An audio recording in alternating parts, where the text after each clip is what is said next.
தொலைந்து போன தோட்டப்புற வாழ்க்கை எனும் வரலாற்று நூல் நேற்று பெஸ்தாரி ஜெயா தமிழ் பள்ளியில் ஓம்ஸ் அறவாரியத்தின் தலைவரும் மலேசிய அறிவா சங்கத்தின் தோற்றுநருமான ஓம்ஸ் பா தியாகராஜன் தலைமையில் வெளியீடு கண்டது.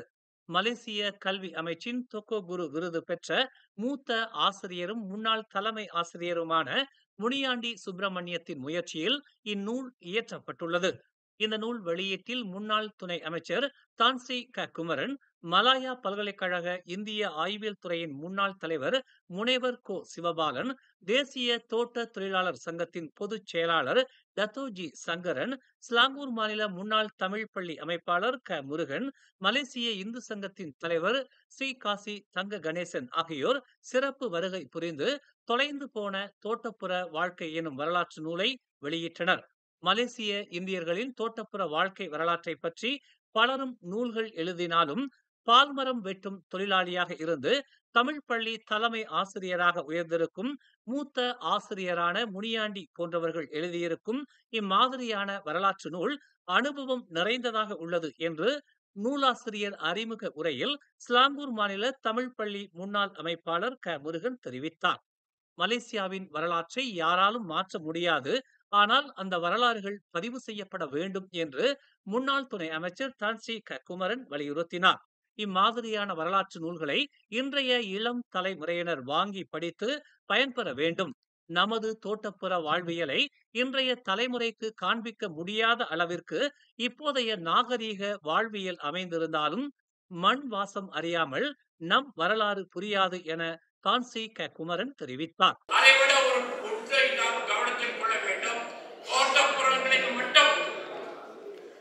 பண்பாடுகள் வாழவில்லை. ஆரம்ப காலத்தில் தோட்டப்புறங்களிலே வேலை செய்வதற்கு வந்தது போல நாராண்மை கழகங்களிலும் அரசாங்க இலாக்காக்களிலும் வேலை செய்வதற்கு நிறைய தொழிலாளர்கள் வந்தார்கள். அவர்கள் கூட்டம் கூட்டமாக வாழ்ந்தார்கள். வாழ்ந்த இடங்களிலே அவர்கள் கோயிலை கட்டினார்கள். ஆகவே தான் இன்றும் நீங்கள் மருத்துவமனையை பார்க்கின்ற பொழுது அங்கே ஒரு ஆலயம் இருப்பதை பார்ப்பீர்கள். அது இன்று கட்டிய ஆலயம் அல்ல. ஒரு 100 ஆண்டுகளுக்கு முன்னால் இந்த நாடு சுதந்திரம் அடைவதற்கு முன்னால் கட்டப்பட்ட ஆலயங்கள்.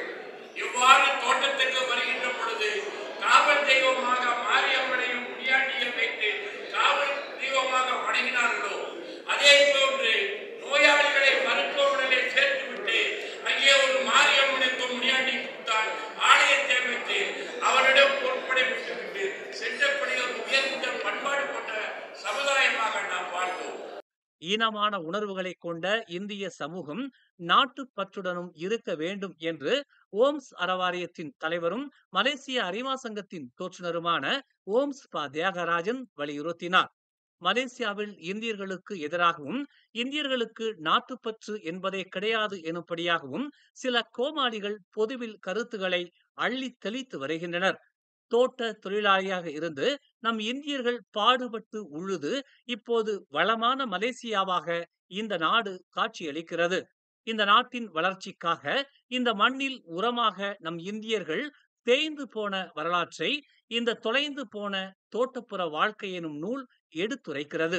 மலேசிய இந்தியர்களில் பெரும்பான்மையான இந்துக்களின் மீது தொடர்ந்து சிலர் வன்மத்தை வாரி இறைக்கின்றனர். அவர்களுக்கு தெரியாது போல நமது மலேசிய தமிழ் தாய் வாழ்த்தை இயற்றியவர் தமிழரான இஸ்லாமியர் என்று. அவர்களுக்கு அவ்வளவுதான் நம் சமூகத்தின் மீதான புரிதல் உள்ளது. நம் தமிழ் நிகழ்ச்சிகளில் தமிழ் தாய் வாழ்த்து இசைக்கப்படுவது போல இனி எல்லா நிகழ்ச்சிகளிலும் தேசிய கீதம் இசைக்கப்பட வேண்டும் எனும் உறுதிமொழியை ஏற்போம் என்று ஓம்ஸ் பா தியாகராஜன் வலியுறுத்தினார். இஸ்லாம் சகோதரர் எழுதிய ஒரு பாட்டு தான். சீனி நைனா மாமா எழுதிய பாட்டை தான் நம் தமிழ் வாழ்த்துக்காக நாம் பாடிக்கொண்டு இருக்கின்றோம். அது அந்த கோமாளிகளுக்கு அதெல்லாம் தெரியுமா இல்லையான்னு நமக்கு தெரியல. ஆனால் இருந்தாலும் நாம் செய்ய வேண்டியதை நாம் செய்ய வேண்டும். இது தேசிய கீதம். நம்மளுக்கு நம் தேசத்துக்கு மரியாதை கொடுக்க வேண்டியதா எல்லா நிகழ்ச்சியிலும் நகரக்கூட பாட வேண்டும். எந்த ஒரு நிகழ்ச்சியா இருந்தாலும் தமிழ் வாழ்த்து பாடுகின்றனா நகராக்கூட பாட வேண்டும். நம்மளுக்கு எது நியாயம் என்று சொல்றதோ நம் நாட்டில் மலேசியாவில் நம்ம நாட்டுக்கு விசுவாசமாக இருக்க வேண்டும். அதுதான் முக்கியம். அதை நாம் கடைபிடிக்க வேண்டும். நம் மலேசிய இந்தியர்களில் பெரும்பாலான இந்துக்கள் வரலாற்றுக்கு முக்கியத்துவம் அளிக்க வேண்டும் என்று தமிழ் வரலாறு, இன, மத, சமய வரலாறுகளை அறிந்த அடுத்த தலைமுறையை நாம் உருவாக்க வேண்டும் என்றும் மலேசிய இந்து சங்கத்தின் தலைவர் தங்க கணேசன் தெரிவித்தார். நாட்டில் நமக்கு தேவையான கோயில் போதும் போதும் என்கிற அளவிற்கு உள்ளன. இப்போதாவது பள்ளிக்கூடங்களுக்கு முக்கியத்துவம் அளிப்போம். அண்ணாந்து பார்க்கிற அளவிற்கு 5 அடுக்குகள், 7 அடுக்குகள், 9 அடுக்குகள் என கோயில்களை கட்டியது போதும். இனி தரமான கட்டிடங்களுடன் தமிழ் பள்ளிகளை கட்டுவோம்.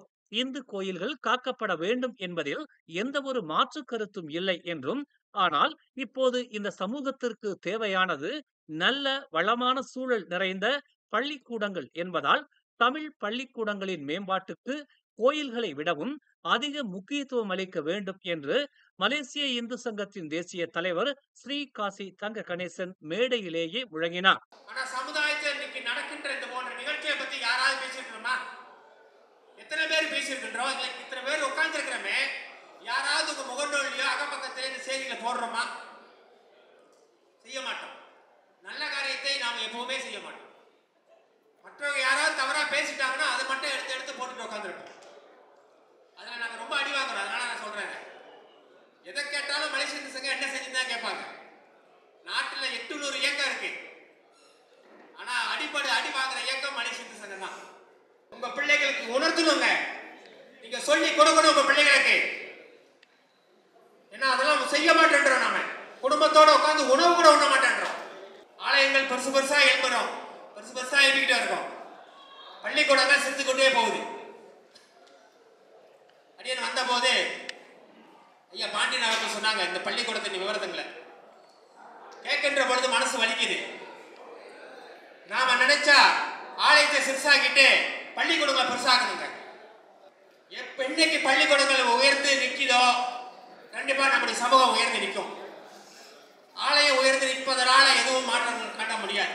ராஜகோபுரங்கள் 7 அடுக்கு, 11 அடுக்கு, 9 அடுக்கு இதெல்லாம் தேவையில்லைங்க. அடியே மலேசிய இந்து சங்க தலைவரா என்று சொல்றேன், சிறுசா கட்டுவோம், பெருசா வாழணும். ஆலயம் சாமி கேட்கலங்க, எனக்கு 7 அடுக்குல நீங்க எனக்கு கோயில் கட்டுங்க, கோபுரம் கட்டுங்கன்னு கேட்கலங்க. அதுக்கு பதிலாக நிறைய சொத்துக்கள் வாங்கி போடலாம். ஏன்னா ஒவ்வொரு ஆலயமும் 20,000 இருந்து 30,000 வரைக்கும் செலவு பண்றாங்க ஒவ்வொரு மாதமும். இதெல்லாம் தவிர்க்கணும். நீங்க என்ன புத்தக வெளியீடு செஞ்சுட்டு என்னென்னமா பேசிக்கிட்டு இருக்கீங்க அப்படிங்கறத நீங்க கேட்கறீங்க, எனக்கு தெரியுது. இருந்தாலும் இதான் எங்களுக்கு நேரம். எங்க சொல்லணுமோ அங்க சொல்ல வேண்டிய விஷயங்களை சொல்லிதான் ஆகணும். இந்த நூலானது மலேசிய இந்தியர்களின் வரலாற்றை பேசுவது மட்டுமின்றி பல்வேறு ஆய்வுகளையும் உள்ளடக்கி இருப்பதாக நூல் ஆய்வு உரையில் மலாயா பல்கலைக்கழக இந்திய ஆய்வியல் துறையின் முன்னாள் தலைவர் முனைவர் கோ சிவபாலன் தெரிவித்தார். இது மாதிரியான நூல்கள் தொடர்பாக கலந்துரையாடலை பல்கலைக்கழக மாணவர்கள் இடையில் நடத்த வேண்டும் என்றும் அவர் கேட்டுக்கொண்டார். நம்முடைய பண்பாடு என்னன்னு சொன்னாலே அவங்களுக்கு சரியா தெரியாம போச்சு. காரணம் என்ன? மண்வாசனையை தொலைத்து விட்டோம். மண்வாசனையை பொறுத்து பெறுவது கிடையாது. அதை பற்றி தெரிந்து வைத்திருக்க வேண்டும். அடுத்த நூலாசிரியர் பல இடங்கள்ல பார்த்தீங்கன்னா ஐயா ரொம்ப நாசுக்கா சொல்லியிருக்கீங்க. இன்னைக்கு இருக்கக்கூடிய நாட்டினுடைய சூழல் நம்மள பண்ணாதான் பந்தேரிகள் எல்லாம் சொல்றாங்க அப்படின்லாம் சொல்லிட்டு நாம யாரு, ஆனா நம்மள போயிட்டு பந்தேரிகள் சொல்றோம். அவர் அதுக்கு மேல போகல, அதுக்கு மேல அவர் போகவும் கூடாது. ஆனா அவருக்கு இருக்கக்கூடிய மனக்குமரனை பார்த்தா இன்னொரு நூலை எழுதுவார் போல. இன்னைக்கு இருக்கக்கூடிய இந்த சூழலை மனக்குமரனை கொட்டி இன்னொரு நூலை எழுதுவார் போல. மேலும் செய்திகளை தெரிந்து கொள்ள தமிழ் மலர் நாளிதழை பாருங்கள். உடனுக்குடன் செய்திகளை தெரிந்து கொள்ள தமிழ் மலர் இணையதளம், தமிழ் மலர் செயலி மற்றும் மலர் டிவி யூடியூப் சேனலை வலம் வாருங்கள். எங்களோடு இணைந்திருக்க மலர் டிவியை பதிவு செய்து கொள்ளுங்கள். உறவுகள் மகிழ்ந்திட விருப்பம் மற்றும் பகிர்வு சேவையை சொடுக்கிடுங்கள்.